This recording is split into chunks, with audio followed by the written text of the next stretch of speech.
Previously on the follow-up Showdown. It is time, once again, for a minute with McMaster. Goddamn, I hate this. So, 2 Travis McMaster minutes. Oh, man. Yeah, you always forget about this. It's because I don't like it. Because there's a big conduit. Paul, I hate this so much. Oh, yeah. I think this is a great opportunity to announce my retirement from the McMaster Minute. I'm going to edit that retirement out. Go. Okay, so, Highlander. Okay, I'm gonna start over. We did it. You did it. Absolutely left him out. You don't understand the pressure of a McMaster Minute.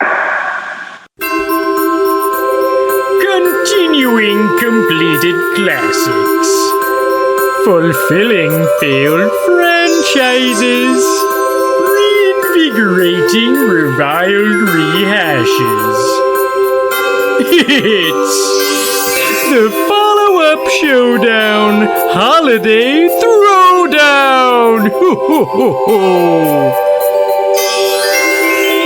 Hello, ho, ho! And welcome to the follow-up Showdown 2 Nerds in Quarantine Christmas Special number 1. Step right up here for your holiday cheer. I am your holiday host, Paul Goetz, and with me are the cookies to my milk, Travis McMaster and Lauren Picorni. Season's greetings, guys. Hey. Hi. I'm a snowman-shaped cookie. Okay.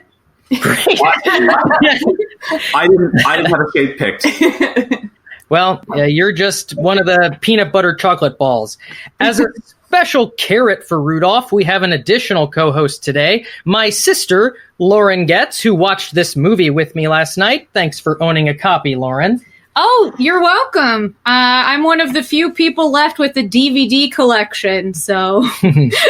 And to push the good tidings over the edge, we've got some Jingle Bell rock star guests with us today. Friends, actors, voice actors, cat owners, and one is a personal trainer.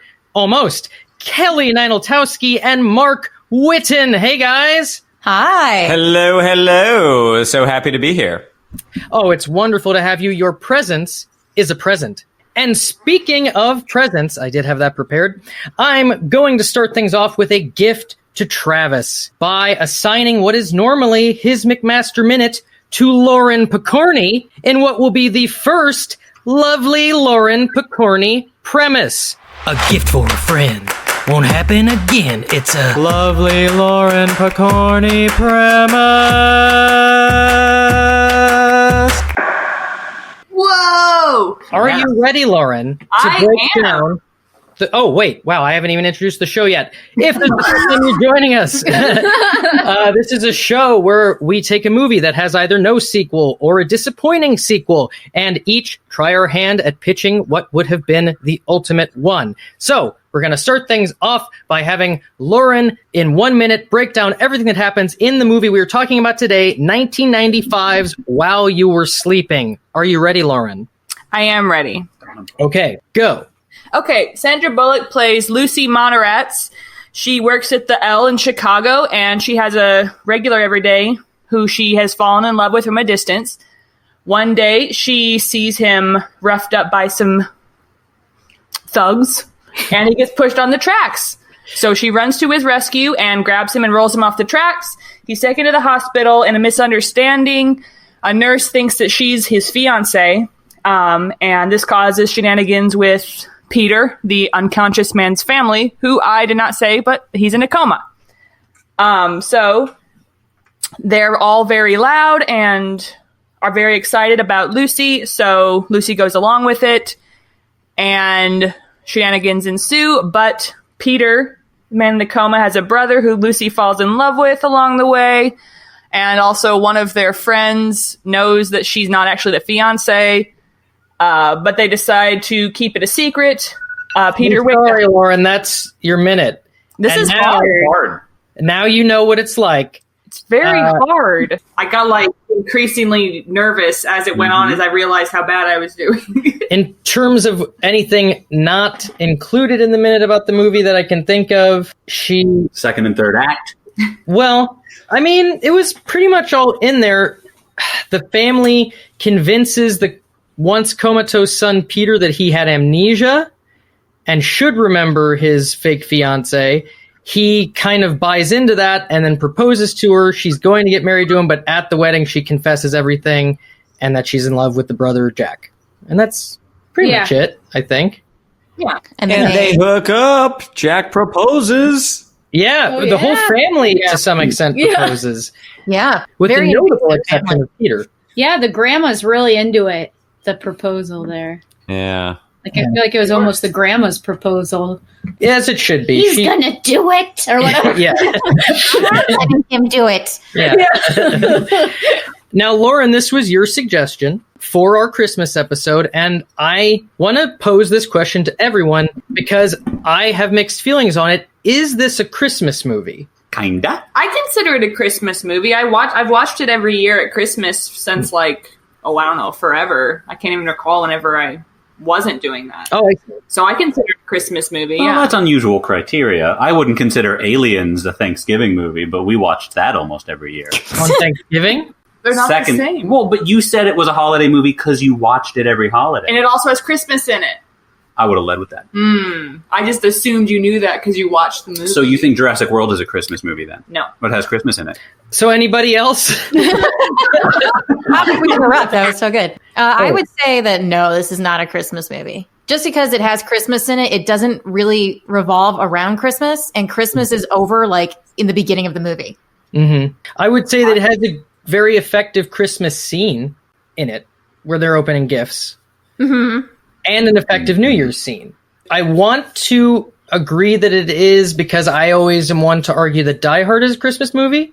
And I think this might fall into that same category of an arguable Christmas movie. The movie does require this holiday season to take effect. I mean, the convergence of families, it's the perfect time for her to be alone and to feel that very deeply. That she is isolated and away from family.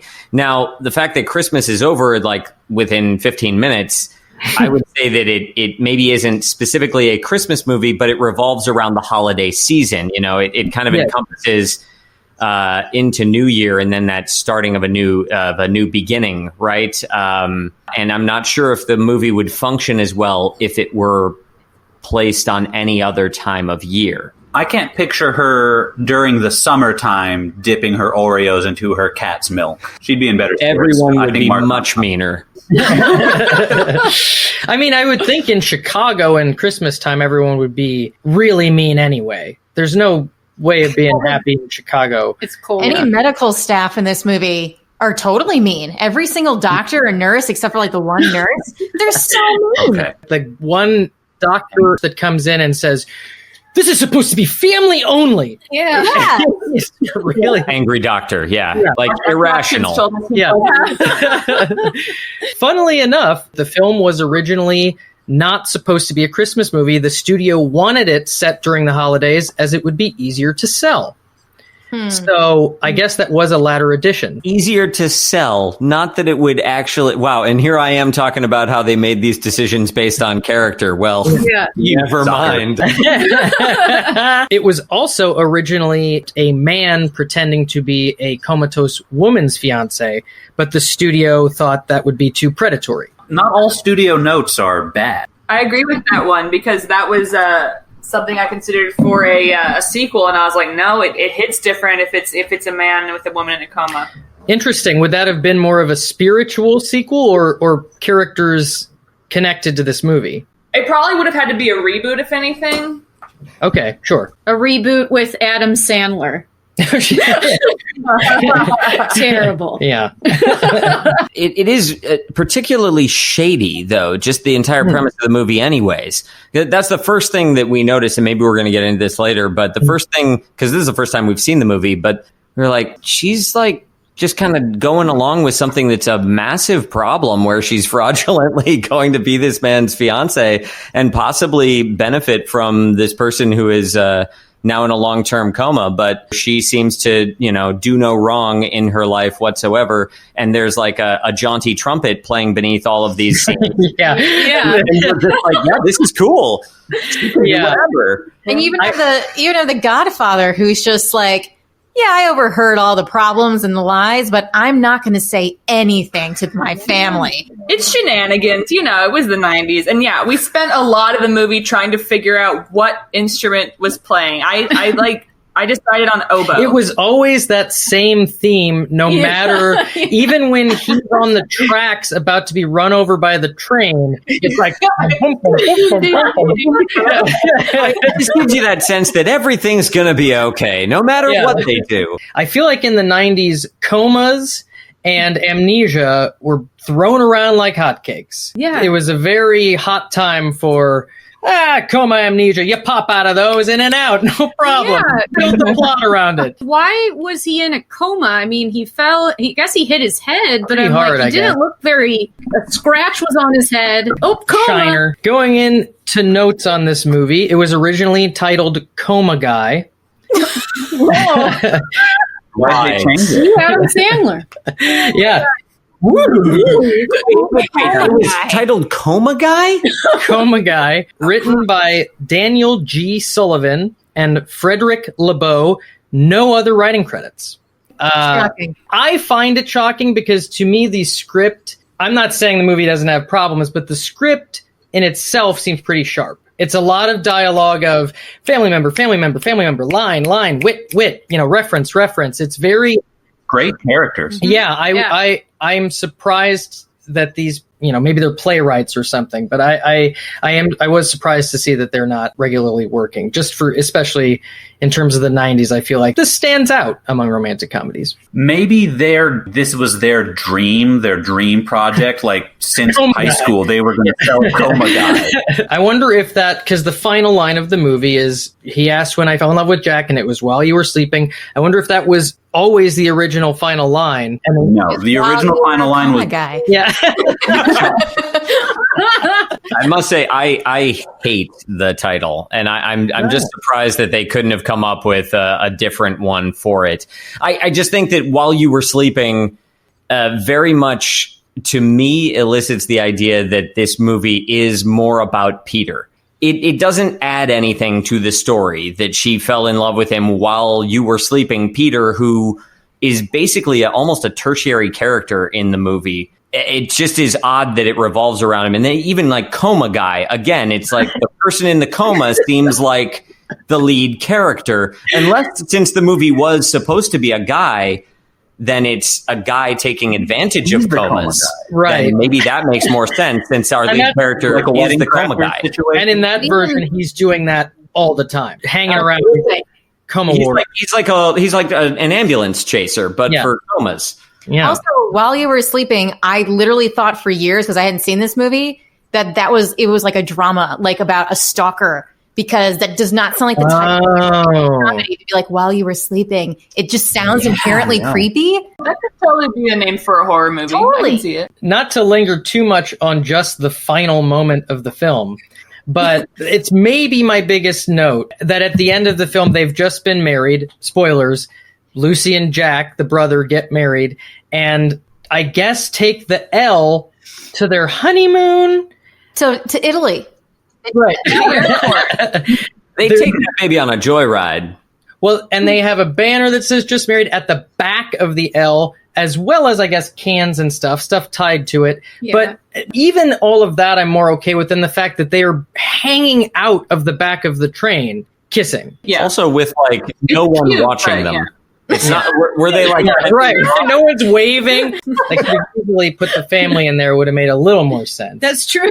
They're all on the train. Grandma's driving. Moving on to actors' notes for this movie. It was originally written for Demi Moore. Ooh, no. Yeah, I don't necessarily see it. Now you're asleep. I think she could have done it, though. She also doesn't have, like, Demi Moore... I would never believe her to be like a bumbling, I can't speak up and tell people the truth for an entire week type of person. When Demi Moore was in mind, it was sort of trying to ride the coattails of Ghost because it was meant for Demi Moore and Patrick Swayze. What? As sort of a revival of their chemistry, but in a rom-com scenario. What chemistry? Oh, in Ghost? Shots fired.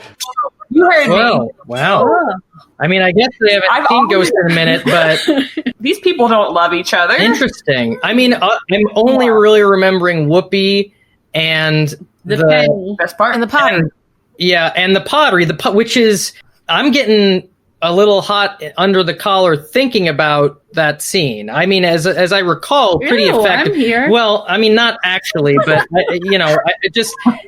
in terms of its effectiveness, I think that stands at least. But I don't remember necessarily.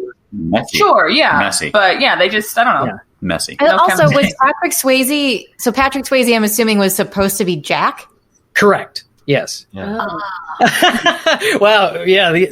Did not work for you at all. No, that would. Mm-mm. Well, so then after them, it was offered to Julia Roberts, who passed. This guy called it. Oh, really? Yeah, I commented during the film too. I was like, dare I say it? I think she probably would have been a better choice.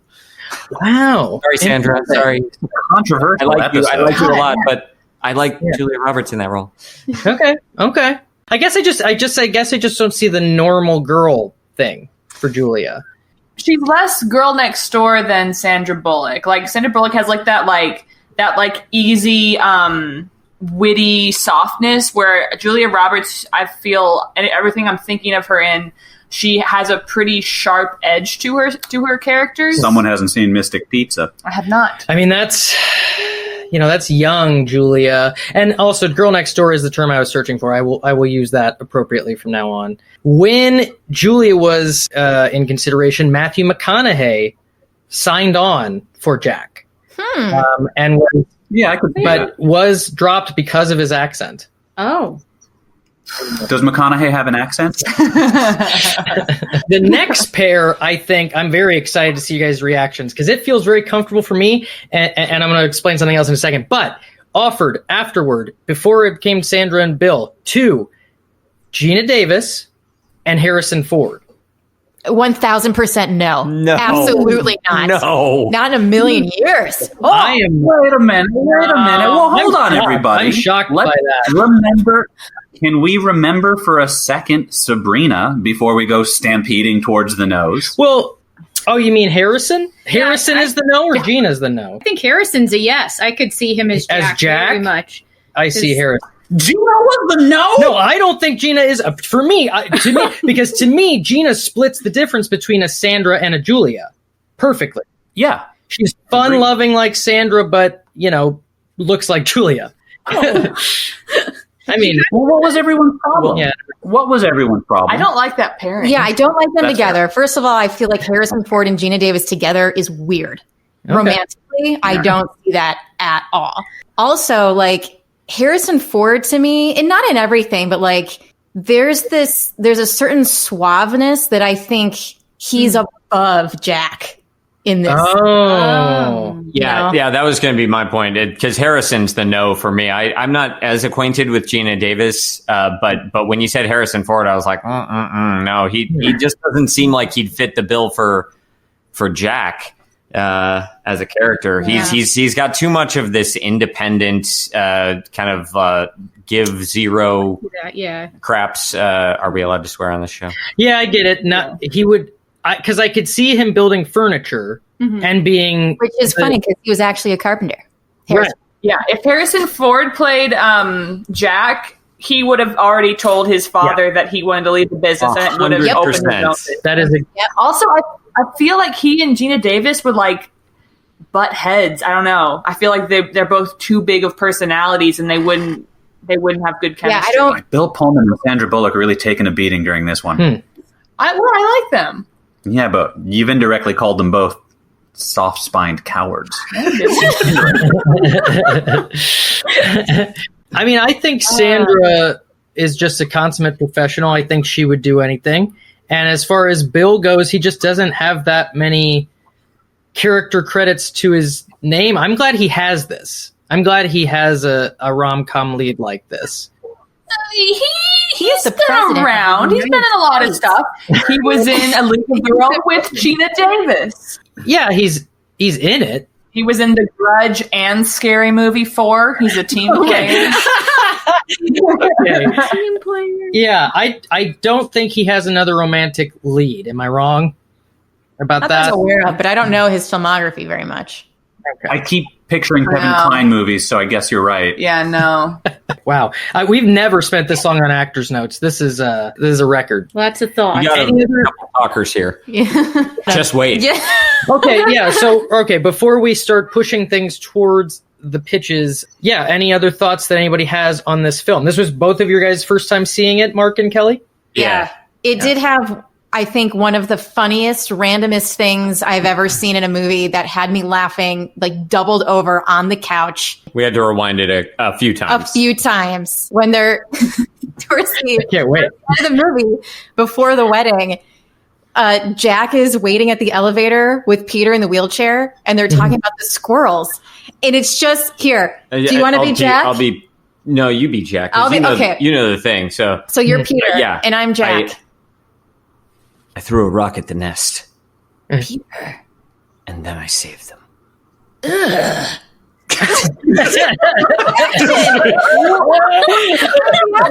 What about that struck y'all as random? The way he goes, Yeah.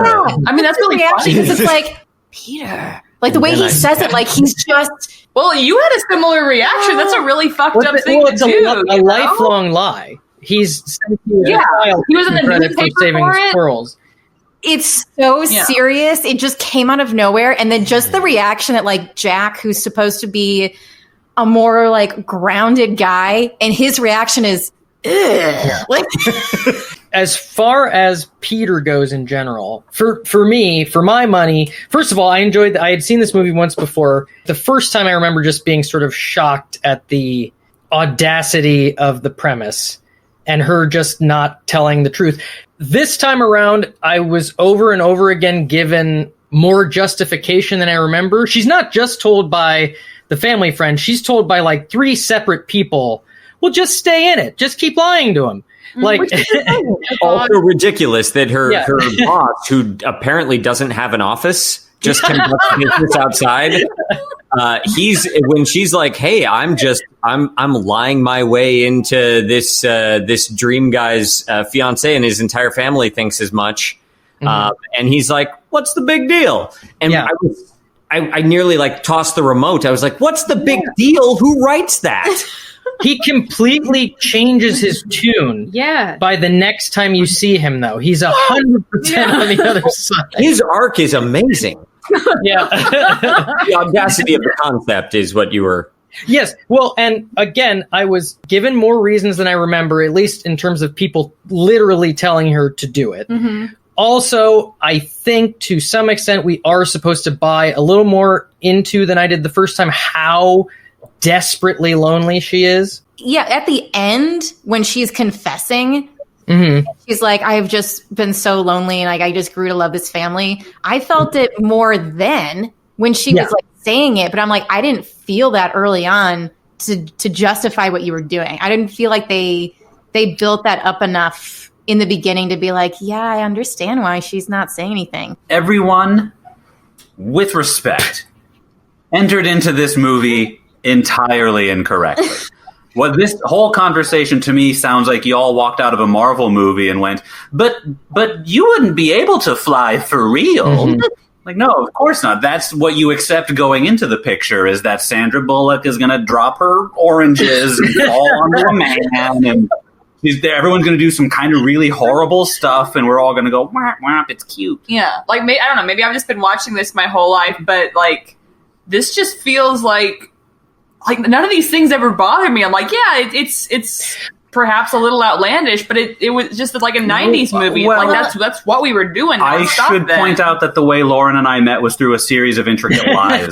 They do give you that intro about her dad and sort of that he instilled that it was meant to be with his mom, and everything was magical, and you'll experience that kind of magic one day, that kind of thing. And then so to some extent, I guess you could also buy into the notion that she is sort of like following true love. You know, this is the man she feels that with already, and then by happenstance, she ends up in this situation. It's possible that to some extent she's justifying, like, maybe I'm supposed to be here. I think that Well, I mean, also, who hasn't like gotten enamored with like a person they've seen a lot and just been like, you know, like just been like, I don't think that was. It doesn't feel like I totally don't. I wouldn't think that like her falling in love with Peter is weird. Like it's weird in a way, but like for a movie like rom-com purposes, I'm like, yeah, it's the attractive guy that she sees all the time, and she's developed this fantasy in her mind.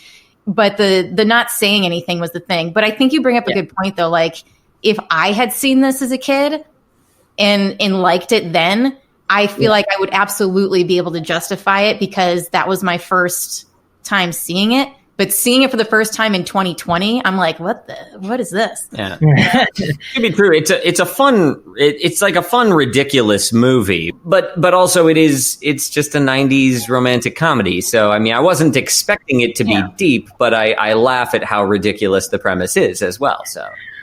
That's just like, for like the longest time, movies were just based around people just not saying anything. Yeah. Like, that's just what we were doing for a long time. I do appreciate in this movie their use of the scramble.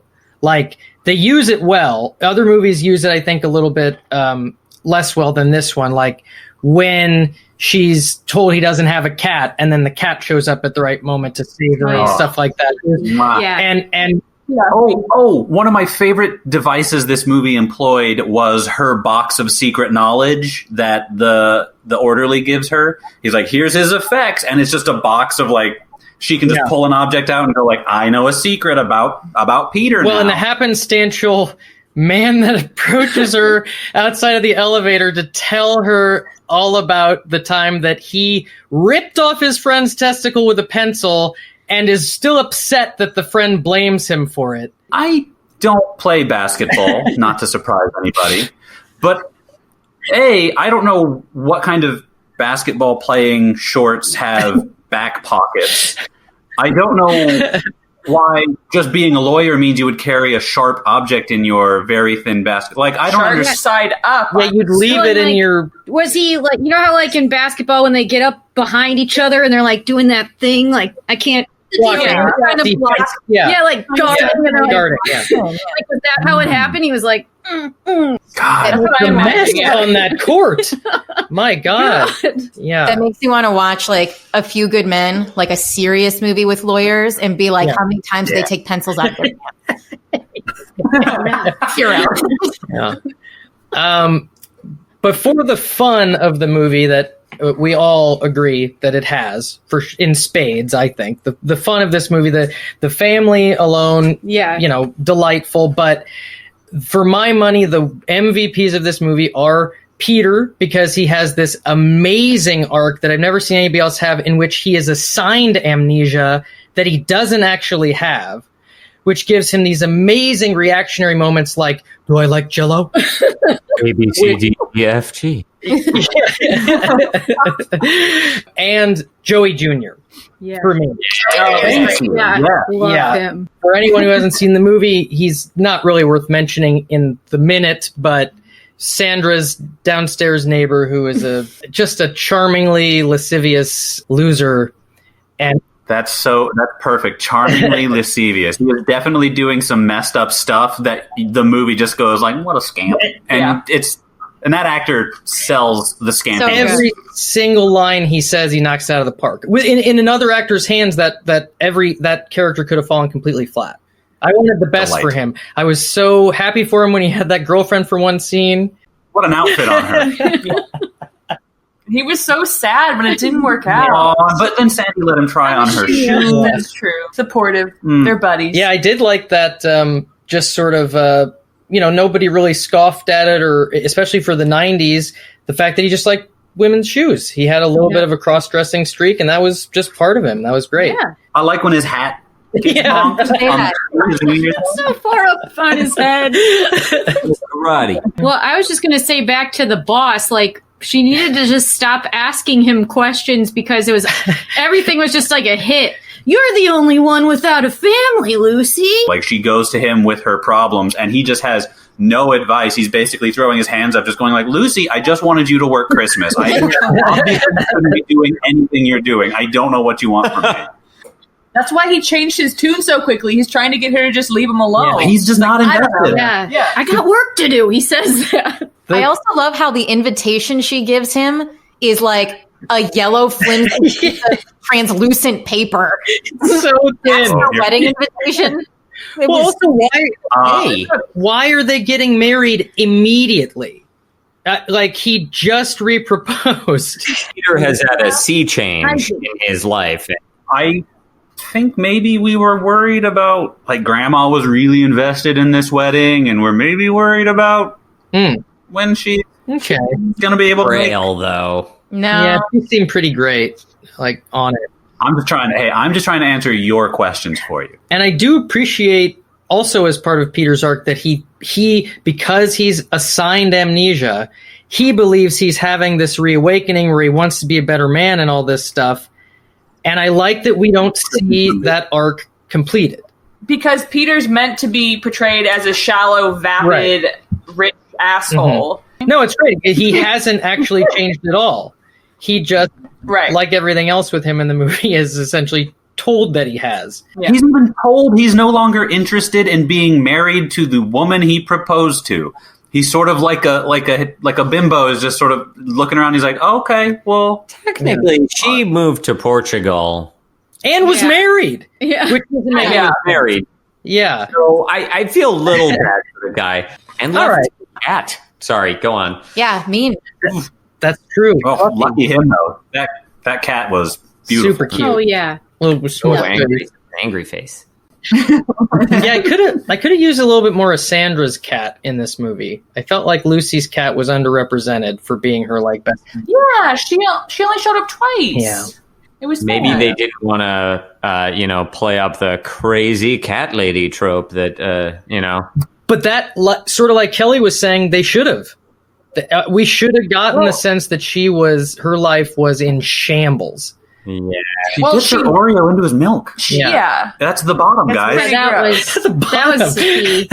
It was There's no dish dirt. that just had milk in it. That milk has not been sullied by Right, exactly. No, I guarantee. No, Well, unless she cleans her cat's food dishes every day, in the dishwasher. like she just should not be. She seemed fine enough to dunk. I don't mean just like wipe it with a paper towel. Like I don't know what type of. Is it weird that I won't didn't even find get that that. gross or disgusting or No, disconcerting? I agree with you. Okay, Yeah. I assume she was hand washing it. Hand washing, fine with me, at least every day, and I was fine with it because what's going in there besides milk or water? Yeah. In that Okay, bowl? so for anyone listening, just if Mark or Paul invite you over for dinner, nah. Well, this was Cats have their own bowls. We don't feed people out of the cat bowls. Oh, okay, Kelly's on the list too. Well, this was the same lady who, even given that she has multiple friends in the building, decided to pull a Christmas tree up by a rope through her window at the beginning of the film. So I feel like she's maybe making choices without consulting people or really thinking about the Maybe she's to blame for her own condition then. Yeah. her and her To be alone. well-seeming I think more than anything, that was her just dodging Joey Jr. Yeah. She starts asking for like a man to move something around the building. He's going to go, hey, I can move the tree. Good point. But But she could handle him. he's senior. She goes downstairs to give him a present, but she doesn't think to ask, hey, can you help me bring this tree upstairs? Yeah, that's exactly I right. get it. I will Yeah. bend over backwards before feeling like I feel like I might burden someone by asking them a favor. So I understand. I'd probably also try to pull a tree up through a window. So Also- reckless. You were pulling the tree up top first. Yeah. You really want to catch the rope at the bottom. Yeah. It's not going to go through the window as easy. It's Based on that one Joey Sr. scene that we get, I was kind of surprised he didn't come back. Yeah. I want to do more giving people gifts out of my sweater sleeves that I apparently forgot was in there right at the surface. That's why her sleeves are so big, just full of presents. And like that's supposed to make us think, oh, look how endearing she is. And I'm Yeah. kind of like, what? Yeah, right. Yeah. Okay, so then moving into the questions that precede the pitches, should this movie have a sequel? No. No. So then, if you're going to do it, which we are, what's the sweet spot, prequel or sequel? Sequel. Okay. Yeah. It's got to be. Yeah, there's Yeah. nothing interesting to do a prequel with. Oh. Just Peter Gallagher walking around saying like, "Sure do like not being in a coma." Yeah, Lucy. Well, Well, there might be some. I have a prequel idea, actually. Whoa. Yeah. Do I go? You certainly can. Proposing, let him do it. Well, I don't know the title. I thought Before You Were Sleeping, but I hate that. So, how about that Sal? Maybe, but Saul. Saul. Oh, yeah, that's all. Like it sounds like that's all. But anyway, I don't know Saul. the title. Okay. But it's Sal and Saul. Saul. Sorry, my St. Louis is showing. Sal. Saul and Ox's story of how they became friends, and it'd have hijinks and lies as well. Mm-hmm. So Saul works in a deli, cutting meats and such. And then Ox is his humble furniture business guy. And then Midge, right? Yeah, the mom. The mom. Yeah. Mm-hmm. And whoever Saul's wife was, I don't think he ever brought up her name. Mm-hmm. They're well-to-do women in the 50s, because it would be about the 50s. Mm-hmm. And they are pretty wealthy. So they come in one day to the butcher shop or the deli, and they're like, they're really, Ox and Saul are very taken by these women, and they don't want them to think they're just humble furniture and sandwichmen. Sandwich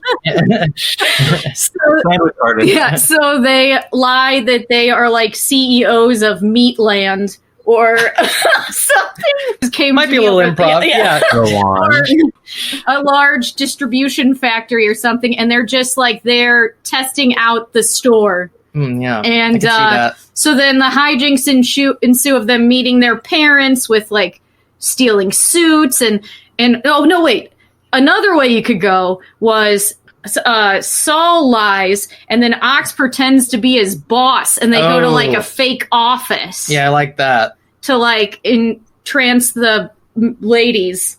And then, at the end, the rich people fall in love with them, much like the movie. And then they reveal they are poor. They're like not as well off. This is why Saul has a soft spot for Lucy, see? Sure. He gets it. The lies and Yeah. not feeling worthy. I wish we could get Jack Lemmon for this. To be who? To be like apartment era Jack Lemmon, like a young Why Jack not? Lemmon to play. I'm in this movie before. Yeah, if you're grabbing actors from a Listen, bygone era, just use the same actors. I'm not on trial here. I also like the idea in that scenario that the women at the end, when the truth comes out, are just like, yeah, we know. Right. Yeah, they just played along. I thought it made you feel good. Yeah. Yeah. It could still be around the holidays because they're like going in to get a Christmas ham or something. I don't know. Yep. For my pitch, I'm going to need everyone to get on board with this is a Christmas movie pretty fast because I go pretty hard in the paint. All right. As a subplot, if you want, you could flash to Lucy's parents, so you could see the mom, see her as a little girl again, as like a nice little moment there. But other than that, I think that's everything you could get out of a prequel. Yeah. Yeah. They just went, and there's got to be like one ridiculous thing, like a unicycle or fire. One of my favorite cameos was the paper delivery boy who just ate it on the sidewalk. So you could have his father making a cameo, starting the paper delivery business. Is he gonna, like the WB Jones of the manure guy from Back to the Future? Just like every time period, there's just like it's like a family line of paper delivery who keep falling down. They can never get their business off the ground. Yeah. I have a wonderful fun fact about that very delivery boy. That was an accident. And he went into a coma. He broke his wrist, but Oh, Well, which in watching it this time, it hurts. He smoked It- to see. Eats And it. I was just like, oh, Yeah. I had that thought of like, that was a good stunt. Which, of course, you're leaving that in.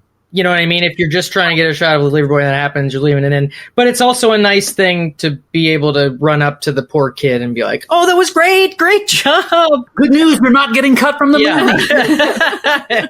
Well, I really like the reuse of the paper boy's dad, and he falls too. That's great. but he's on one of those giant front wheel.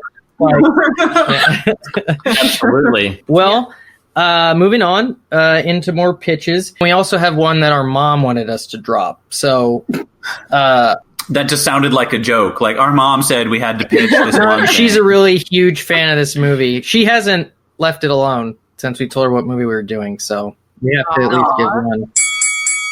Watch the birdie. So in hers, it's modern because Yeah. ours are not modern. Hers is a modern sequel, and it's about how Jack has become a furniture mogul, and he's busy at work all the time, and so he is neglecting his marriage to Lucy. So she's all alone again. She's a travel agent now, Yeah. because she loves to travel. She's being neglected. She's lonely again. Oh, and then Peter, who has now grown up and been through a few marriages and is actually finally ready to sort of commit to being a better man, starts giving her attention. While you were working. That's exactly what it was. Yes, our stepdad gave that title, While You Were Working. And then, of course, in the end, Jack would straighten up and fly right. right. Yeah. Right. But she didn't seem to think it was a problem. Brother shift would kind of be weird. I agree. That's what we said. Yeah, she but didn't think that was also- weird. Yeah. Also in this movie, there's the whole scene where it's like, you're under the mistletoe, kiss each other. And it's like, Why do they have that up in their family home? Well, yeah, regardless of that, I don't know why that scene's in there for any reason. It doesn't add anything for any character, including them, who are already building chemistry. But also, why would a family do that? It's insane. and then like stand there and watch them do it. Yeah, they're like cultish about it. They're like, do it now. Yeah. Dummy. It's a tradition. Pitch. Yeah, Because that's something that could actually be made. Like, Sure. I'd be like, yeah, I guess that would be a sequel.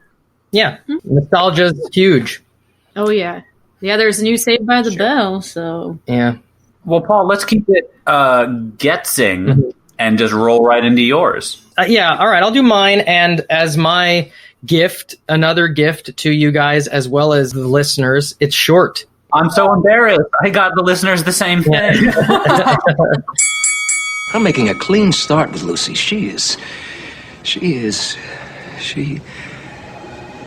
What is she? This is about 5-6 years later. Lucy and Jack are married. They have a daughter, about a 5-year-old daughter. Peter's still Peter, still his bachelor ways, hasn't changed at all. schmarm. Yeah, schmarm to the max. But an old flame of Peter's comes to him and lets him know that he too has a daughter that she never told him about. So, sort of changed by this information and having want to be a better man for this daughter, who he sort of falls for in a way that he never expected. He goes to Jack and Lucy for help in terms of readying himself for being the Peter that they've always wanted him to be and being right for the position of fatherhood. And then that's your main premise, and it is called While You Were Sleeping Around. I like that title. Snap. Because I feel like at the end of the movie, the one arc not closed is Peter's, which again I like, but there's some room there. Yeah, and Joey Jr. features heavily in whatever way we can get. Anyway. Yeah, Sure. More There's about always a Joey Jr. So it's like a buddy flick between Peter and Joey Jr. Yeah, because let's say Joey Jr.'s married now and also has a kid, so he's coming in as well. Yeah. I was thinking that they might just team up as like carousers, Joey Jr. trying to learn how to be a carouser, which Peter can help him with, and I don't know what Joey can teach Peter. I guess I like that crossover, but almost being like Peter is like trying to hand him the keys to my bachelor lifestyle. Here, Oh, yeah. I can help you. Maybe Peter thinks it's a charitable thing to help Joey Jr. That's a good thing that he's doing in society. Yeah. And in the beginning, we can show Peter wanting nothing to do with him, but then he comes around. I do like it being about Peter softening in general. Mm-hmm. Yeah.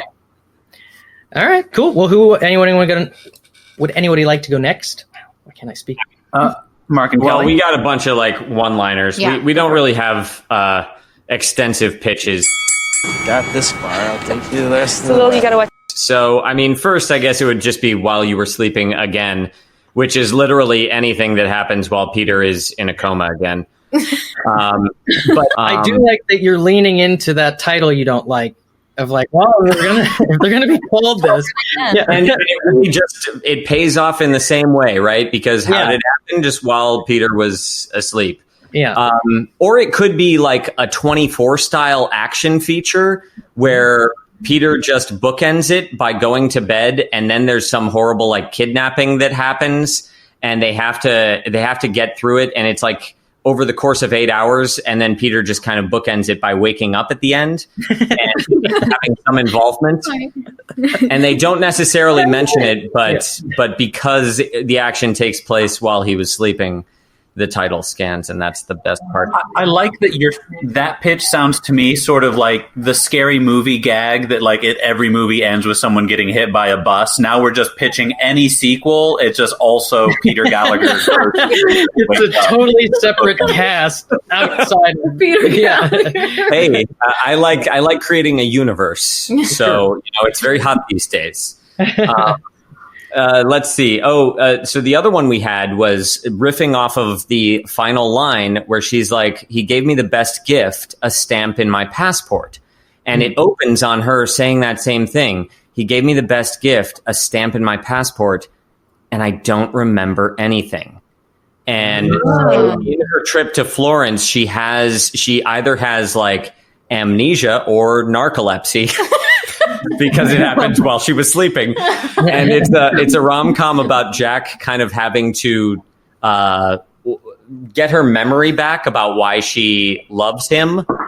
Sort of like a 50 First Dates type of scenario. Yeah, and hopefully Florence. this takes place in Florence. And she keeps looking at this passport, and she's like, I have this stamp in my passport, but maybe she thinks she's been kidnapped, or maybe she just doesn't remember the times they've had. Joey Jr.'s in it because he's Italian.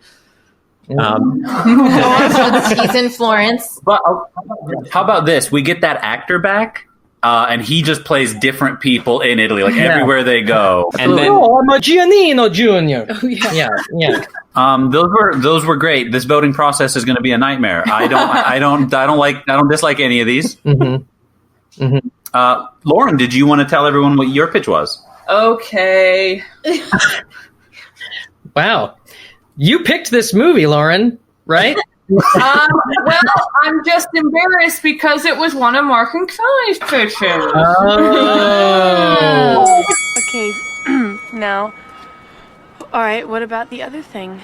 Lucy and Jack have been happily married for 10 years when she gets into a car accident and it puts her in a coma. Mm-hmm. A couple days later, Jack and the family are called to the hospital. Lucy is awake, but she doesn't remember Jack or her family. Doctors recommend Jack patiently reintroduce Lucy's life to her in small doses to try to see if she can get any of her memory back. Nothing seems to be jogging Lucy's memory, but she does get on well with the Callahans and Jack, and she falls in love with them all over again. Aww. But wait! Lucy wakes up from the coma for real. Oh. And it's all been a dream. Wow. Jack is sitting by her bedside, and she's like, oh, Jack, I just fell in love with you all over again. Oh. And Lucy, while I was sleeping. It's very, very nice. And that's the title, of course. Yeah. You missed it. No, I heard. Well, I love it. What I love about that pitch and that general premise both times is that probably this would have come out before Adam Sandler got a chance to do it, and so he wouldn't have been able to. Yeah. Like, for the record, I do like Adam Sandler stuff if he does, because he'll listen to this podcast. Hotel Transylvania is My great. favorite. Yeah. Are you in it, Mark? I not yet, Adam. So mine, Would you want to see Dustin Hoffman save the Alamo? what we're gonna have to assume from the first movie for my pitch is that ending L Train Just Married thing is like a year later, okay? Because I'm putting them on their honeymoon, and I want it to be a Christmas movie, so it's Christmas Eve. Mm. So they've gotten married. They've done a sort of European Euro-rail tour of Europe, ending in Florence on Christmas Eve, which is caused a small wrinkle with the family because it's the first holidays since the coma, and they're not all together. But, Sandra wants to travel. Jack is sensitive to that, so they travel. They're having a great time. So she's got a little bit of the wanderlust and is not super jazzed to return home. He, of course, has his new exciting business venture he's interested in, so he's willing to travel, but you can't build and move. So I'm not going to mess with their relationship, but they're kind of scraping up against the family a little bit. So Christmas Eve, Lucy goes out onto her balcony. They've rented a really nice little country villa overlooking Florence, so she can go out at night and look at her little snow globe, and it looks just like Florence. While she's out there, she sees Santa's sleigh, and it's coming in closer and closer, and it's coming right for them. Something's a little wrong. It's coming in too hot. It kind of crashes. Mm-hmm. Bump, bump, bump. Oh, she runs over to Santa. She's feeling all kinds of things. Santa steps out. It's Saul. Oh. Saul is Santa. He has been secretly this whole time. He was coming to give her Christmas gift, but now he hurt his arm a little bit. He can't be Santa now because he's hurt. He's hurt. He's not hurt, but he can't be Santa. So he's like, Lucy, you gotta go deliver all the presents. And she's like, how am I supposed to deliver presents to the whole world? And he's like, Lucy, it's not the whole world. Not everyone celebrates Christmas. Not everyone believes in Santa. It's only a few 100 million people. And I've already done a few 100 million because I was out all night. So she's like, oh boy, I can't do this alone. So she gets Jack, and they leave Saul in the Florence villa, and he's just like, we're going to cut back, and it's going to be cute because, we're going to do a lot of him in the bubble bath with the cigar, him watching cable. It's his first Christmas off in a while. And he's like, you got to be back by sunup because the rule is if you spill the beans on who Santa is, you got to be Santa. That's how you ended up with a Jewish Santa. So best of luck, kids. Get on out. They go out. The reindeer know the way to go, but they're kind of bad at being Santa, and Sandra Bullock's being all cute and Sandra Bullock about it, and they're delivering presents. And in the background of this, they're kind of button heads a little bit. She keeps pointing out all the cool exotic places they're traveling, and he keeps trying to point out how nice it is all the families are together, and then they're kind of passive aggressively sort of trying to figure out what their future will be once literally the honeymoon is over. It's all mostly going to come to a head when they got to give presents to Chicago, right? So that's where we're going to get to see a lot of our old characters and have some fun interactions while they're kind of trying to not give up the ghost that they are, replacing Santa. And then I don't know. I haven't quite worked out the fine-tuning finessing of the third act, but surprisingly, but what the place we're going to end up at is Lucy and Jack are going to become the new Santa Claus pair. He's going to be in charge of making all the toys in the workshop because that's his deal. Oh. And she's going to be, in charge of all of the traveling stuff. And Saul is going to take more of a backseat managerial role. He's been Santa for a while, so he's really looking forward to taking some time off. And it's going to be called While You Were Sleeping, All Snug in Your Bed. And then Travis, that was not short. It wasn't that long, though. Well, neither of those were common. I looked this up as soon as you started, Travis. Santa Claus came out in 94, so a year before the first one. So unfortunately, it wouldn't be an undoing like the 51st Dates thing. But, there's room for a Deep Impact Armageddon type of summer. Guys, how does this alternate title hit y'all? Because I pitched it and Travis was not impressed. I thought it was at least okay. Saul, you were sleeping. Oh, that was what I picked for her Saul prequel also. Saul. Nice. Yeah. Which I like saying it. Saul, you were sleeping. I also like that as to the cause of his accident. Yeah. Oh. I think it should be Adam Sandler runs in from off screen and goes, "Saul, you were sleeping." I appreciate, Travis, that you've turned this officially for sure into a Christmas franchise for this Christmas episode. That was very well. Yeah. True. Yeah.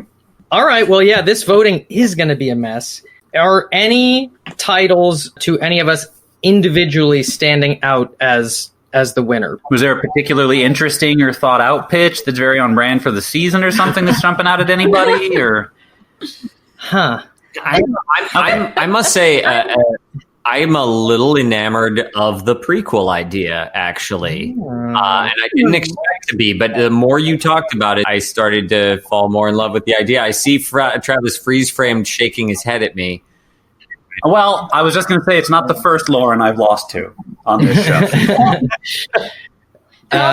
We get more, well, not anymore, rest in peace, but more Peter Boyle. Yeah, absolutely. And Jack Warden. I'm happy to have both of them. Yeah. Although I guess, didn't we recast it to Jack Lemmon? That's just Travis. Yeah. There were some interesting ideas that were shouted out there. Yeah, I like the prequel idea because I had completely dismissed the idea of a prequel, so I like that you made it work. That was impressive. And ties it into what is really the thing of like the idea that somehow it is about this family and people becoming a part of it. That's Saul. Oh, that's Saul. Oh, but right. I didn't Yeah. like that one. Yeah. But it was But we can, before you were sleeping. The problem is no one's sleeping in this prequel. well, if it starts with him telling the story to Peter before you had that coma, and also before a lot of other things happened. That's when I was a put. So how are we? Well, okay, so they both said that's Saul. My vote is for While I Was Sleeping, the LP joint. And I'm sorry to pick it over your 51st Dates style romp. It was more the specifics. Oh, you mean Wait. I don't over know. ours? Yeah, over your same pitch. Oh, ours were terrible. Oh, yeah. I assume we're still operating under the new "you can't vote for yourself" rule.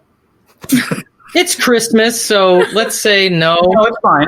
I just want to make sure, because I want to make sure we're adhering to the new "don't vote for yourself" rule, as well as the old "don't vote for Travis" rule. I'm going to go ahead. And yeah, I'm going to also vote for, the prequel. I want to see the screwball comedy. Holy cat. Yeah. Well. Yeah. I want to be a little different. Well, I do like other Lauren's pitch. Sorry, Lauren 1, I'll be Lauren 2. Oh, I really thought that was great. But I did I'm going to vote for Lauren's, but I did really enjoy yours, Travis. It took me on a magical ride. what I'll say about yours, Travis, is that I fell off board right away. But, but I fell out right away. But then when you said it was Saul, Yeah. it was like I pictured myself jumping off out of a car, and then when I heard it was Saul, I looked up after the car, but then I laid back down. So you had me, you got me back for a second. Yeah. For the it sounds like my pitch didn't do that so much as just Saul. It just sounds like you just like Saul. Yeah. Well, I like adding magic to Saul because I think he might as well be magic in that first one. Yeah, if he's going to be a jerk, he might as well be a magical. He can bring the boss with him. It's not that I'm a jerk, it's just that I'm magic. I'm going to vote for the prequel as well. Oh! All right. I believe you wouldn't. That's all. Merry Christmas to Saul. To Saul, a good night. Boom, there you go. Oh, nice. Oh, Very nice. All right, well, let's do Unsung Heroes, and then we can get to wrapping it up. Hit it, Paul Jr. Unsung hero. I want to go first. Okay. Okay. Mark and Kelly, did you have some, or are you aware of this? Should I explain? Some heroes of the movies? Yes. Definitely the paper delivery boy. Oh, sure. For sure. And Sure. I like the hot dog slinger. Oh, yeah.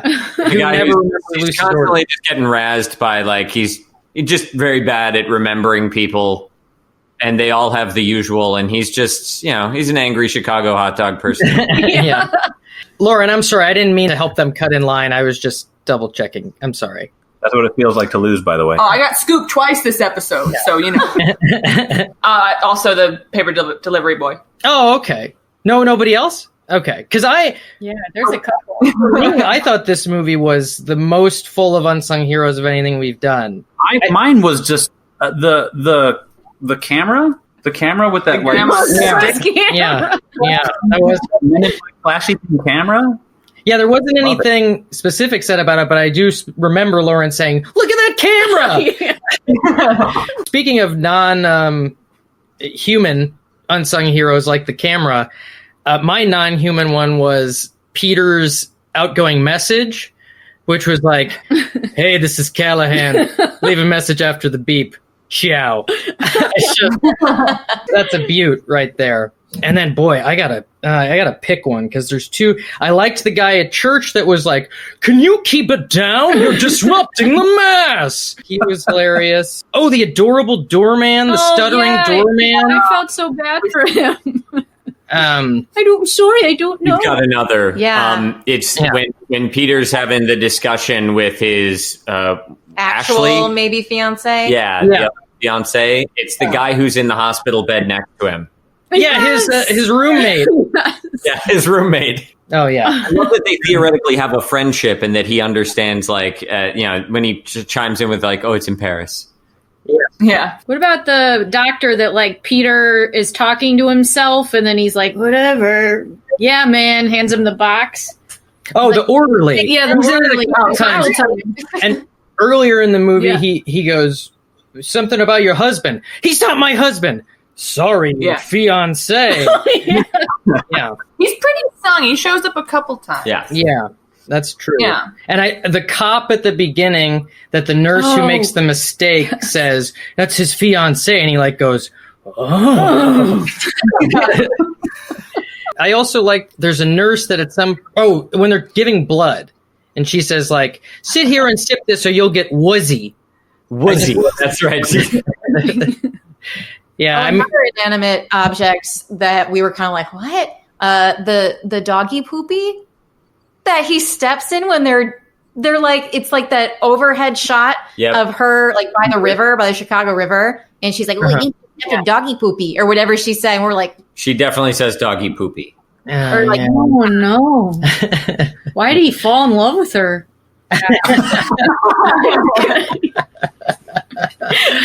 This movie had a lot of great little character actors in it, which I really appreciated. Really added to the, because you have so many characters already to love. So that was a nice addition. Yeah. All right. Well, wonderful. We cooked that Christmas turkey right up. Thank you so much for all of your wonderful ideas. This was a blast. Does anybody have anything they'd like to plug before we wrap it up? Well, I mean, Theater of Tomorrow seems like it should get a big plug right now, and the hotel as well. For anyone who is not into Christmas and jonesing for some Halloween, there's plenty of Halloween to be had in the Theater of Tomorrow back catalog. So if you want some holiday, just not this one, go back and take a listen. And in case it needs to be explained why we're talking about Theater of Tomorrow more than we usually do, it is because Mark is the co-creator alongside Travis, and Kelly and Mark are the stars of the show, basically. I mean, they rock it out in every single one. They're so good. Yeah. Man. Yeah. Cute. And I have an Etsy shop. I make custom Funkos. Pop that Funko. To really gift it up this holiday season, go to Lauren's Etsy shop, get some Funko Pops, and then you can head to my Etsy shop, which is Curious by Kelly, for a card. So you can explain why you chose that custom Funko Pop. Perfect pairing. Move over, milk and cookies. In case anyone was wondering why Kelly had such strong opinions about Sandra Bullock's wedding invitation. On the next follow-up Showdown. The movie we'll be focusing on today is 1997's Beauty and the Beast, The Enchanted Christmas. Joining us will be none other than my neighbors, Jason Pugh and Sierra Green. I was thinking this whole thing, I was like, wow, Beast is like such a dick. Yeah. I'm sorry, I don't know if we use profanity on your podcast. I mean, it is Christmas. Okay. Yeah.